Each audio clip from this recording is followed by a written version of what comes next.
नमस्कार दर्शक बंधु आपण को आम चैनल को स्वागत।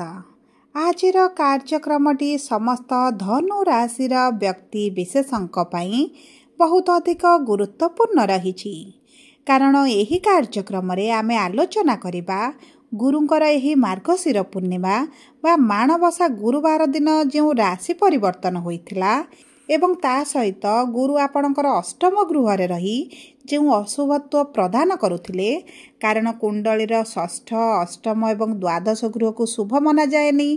तेणुक यही गृह जेते शुभ ग्रह रहिले मध्य अशुभ फल प्रदान करिथांती। तेणुक गुरुंकर अष्टम गृह रे विराजमान करी जो अशुभत्व प्रदान करुथिले वर्तमान गुरु आपणकर केंद्र को गोचर करी आपण को की शुभ फल प्रदान करिवे ता सहित मंगल आपणकर राशि को गोचर करिसंती एवं बुध जाइछंती आपणकर द्वादश गृह को जो गृह को कुंडली रे शुभ बोली मना जाएनी। तेबे आपणक जीवन रे केउं क्षेत्र रे शुभ प्रभाव पड़िबो केउं क्षेत्र रे अशुभ प्रभाव पड़िबो एही वीडियो रे विस्तृत भाव रे आलोचना करिबा। कारण देखंतु बुध मंगल एवं गुरु हेउछंती शुभ ग्रह। गुरु आपणकर अशुभ भाव रु शुभ भाव को गोचर करूछंती, बुध आपणकर शुभ रु अशुभ भाव को गोचर करूछंती एवं मंगल आपणक राशि को आसुछंती माने आपणक जीवन रे निश्चित भाव रे विभिन्न प्रकार परिवर्तन आसीबो एवं सही परिवर्तन विषय रे एही वीडियो रे विस्तृत भाव रे आलोचना करिबा। सेतिपई आपणकर जदि धनु राशि होई थाए तेबे आम सह वीडियो रे शेष पर्यंत जोड़ी होई रहंतु एवं जानंतु एही 10 तारीख परठारु आपणक सह कोन कोन घटिबा पई जाउछि एवं ता सहित जानिबे आपणकर अशुभत्व को दूर करिबा पई किछटा चमत्कारी उपाय जा आपणकर आगामी दिन गुड़िकरे शुभाशुभ फल को द्विगुणित करिबो। किंतु वीडियोटी आरंभ करिबा पूर्वरु जदि आपणकर भी धनु राशि होई थाए एवं आपण भी ईश्वर को आंतरिक भक्ति एवं विश्वास करंती तेबे वीडियोटी को लाइक करंतु। कमेंट बॉक्स रे जय जगन्नाथ जय मां लक्ष्मी अवश्य लिखि दियंतु। ता सहित आम सह जोगाजोग करिबा पई वीडियोर मध्य भाग रे एक व्हाट्सएप नंबर टिए दिया जाइछि जो नंबर साहाय्य रे आपण आम सह जोगाजोग करी निजर नूतन कुंडली प्रस्तुत करि परिबे, कुंडली विश्लेषण कराई परिबे एवं चाकरी विवाह व्यवसाय प्रेम संपर्क शिक्षा स्वास्थ्य को नहीं जदि किछि समस्या रहिछि ताहार सहज रे एवं स्वल्प मूल्य रे समाधान करि परिबे। सेतिपई आपण आम सह वीडियोर शेष पर्यंत जोड़ी होई रहंतु। एबे आसंतु कार्यक्रमटी को आगो को बढ़ाइबा एवं जानिबा एही 10 तारीख परठारु आपणक जीवन रे शुभ प्रभाव पड़िबो ना अशुभ प्रभाव पड़िबो। देखंतु आपणक कर्म क्षेत्रर स्वामी हेउछंती बुध जे आपणकर द्वादश भाव को गोचर करूछंती।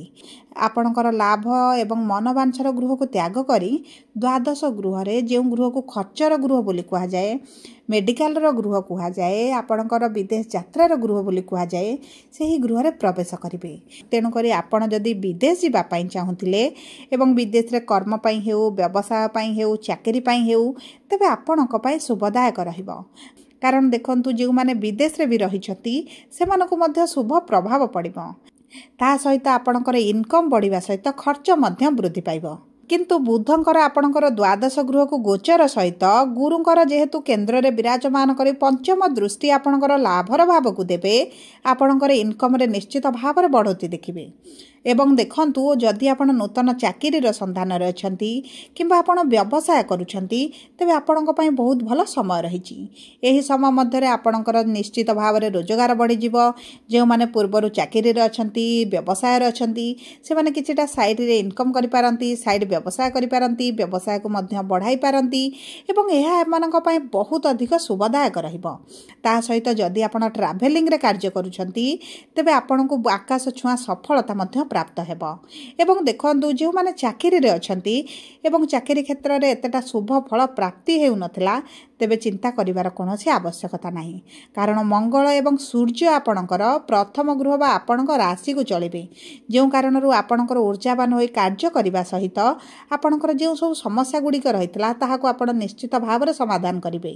आपणकर कार्य क्षेत्र रे प्रशंसित करा जिवो एवं ता सहित आपणकर राशि रो स्वामी देवगुरु बृहस्पति सप्तम रे रही आपणकर राशि को जेहेतु दृष्टि देबे आपणक मान सम्मान वृद्धि पाइबो।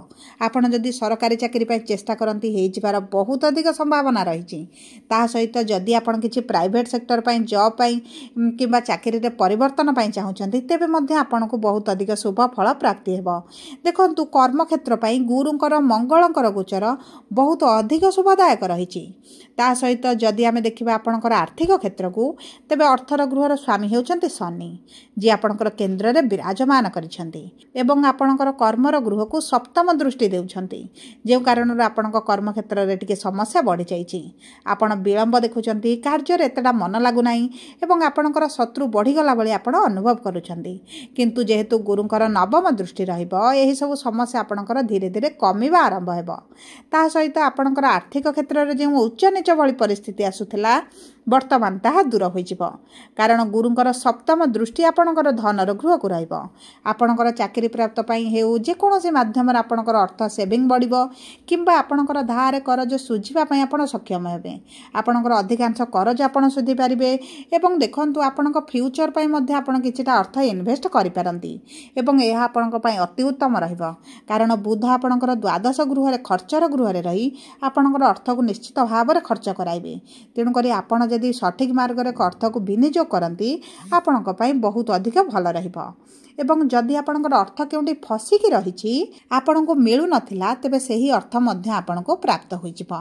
एबे आसंतु जानिबा किपरि रहिबो आपणकर वैवाहिक संपर्क एवं विवाहर जोग। देखंतु विवाहर गृह को देवगुरु बृहस्पति गोचर करूछंती, माने धनु राशि रा व्यक्ति मानकर विवाह पई भल समय रहिछि।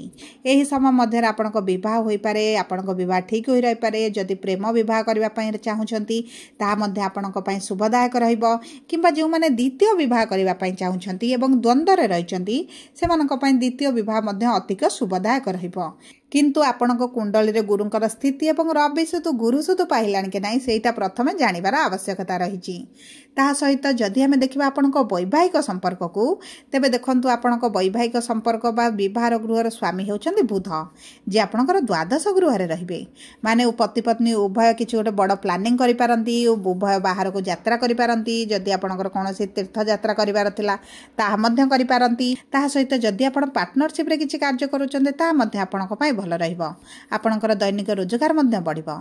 पति पत्नी मध्य निश्चित भाव संपर्क मधुर हेबो। उभय जदि अन्यत्र रहुथिले दूर रे रहुथिले तेबे मध्य आपण एकाठी होई पारंती एवं जदि तृतीय लोकंक हस्तक्षेप आपणक संपर्क रे बढ़ी जाइतिला सेही क्षेत्र रे मध्य आपणको शुभ परिवर्तन देखिबा को मिलिबो। एबे आसंतु जानिबा किपरि रहिबा आपणकर शिक्षा एवं संतानर जोग। देखंतु शिक्षार गृहर संतानर गृहर स्वामी हेउछंती मंगल, जे आपणकर राशि रे विराजमान करिवे। माने आपणक शिक्षा क्षेत्र में जदि आपण सरकारी चाकरी पई हेउ प्राइवेट चाकरी पई हेउ जदि आपण किछि परीक्षा देबे 16 डिसेंबर परे तेबे आपनको बहुत अधिक शुभ फल प्राप्ति हेबो, कारण सूर्य आपणक राशि रे विराजमान करी सरकारक संबंधित किछि कार्य आपनको प्राप्त होई पारे, किछि बड़ डील मध्य मिली पारे, किंबा आपणक सरकारक संबंधित जदि आपण किछि बिजनेस करूछन्ते सेतरे मध्य आपनको प्रॉफिट मिली पारे। देखंतु सरकारी चाकरी किंबा सरकारक संबंधित जे कोनोसी कार्य पई आपणकर 16 डिसेंबर परठारु बहुत अधिक शुभ समय रही। ता सहित गुरु जेहेतु केन्द्र रे रहिबे आपणक कार्य मध्य बहुत सहजरे होई जिवो एवं सरल माध्यम रे मध्य होई जिवो। एवं जदि हमें देखिबा आपणक संतानर जोग को तेबे संतान प्राप्ति पई तो आपणकर बहुत अधिक भल समय रही। एवं मंगल जेहेतु आपणक संतानर स्वामी अटंती आपणक संतान प्राप्ति पई बहुत अधिक भल समय रही। एही समय जदि आपणक संतानक क्यारियर को नहीं आपण चिंतित रहितले, विवाह को नहीं चिंतित रहिचंती किंबा संतानर स्वास्थ्य को नहीं चिंतित रहिचंती तेबे चिंता करिवार कोनोसी आवश्यकता नहीं। आपणक संतानक भाग्यर मध्य बड़ परिवर्तन आसीबो। एबे आसंतु जानिबा किपरि रहिबा आपणकर स्वास्थ्य। देखंतु आपणक प्रथम गृह रे जेतु मंगल विराजमान करिसंती आपणकर रोग प्रतिरोधक शक्ति वृद्धि पाइबो। आपणकर जदि पूर्वरु किछि स्वास्थ्य समस्या थिला ता मध्य दूर होई जिवो, किंतु आपणकर बीपी डायबिटीज कोलेस्ट्रॉल टिके बढ़ी जिबार संभावना देखा जाउची, किंबा ब्लड रिलेटेड किछिटा समस्या मध्य बाहरी पारे। कारण गुरुंकर जेहेतु सप्तम दृष्टि आपणकर राशि उपरे रहिबो आपणक खाद्य पानीय उपरे बहुत अधिक सचेतन रहिबा को पड़िबो। कारण आपणकर चर्बी बढ़ी पारे, मोटापा बढ़ी पारे, डाइजेशन समस्या देखा दे पारे, गैस भली समस्या मध्य देखा दे पारे। सेति प्रति आपणको टिके दृष्टि देबा को पड़िबो।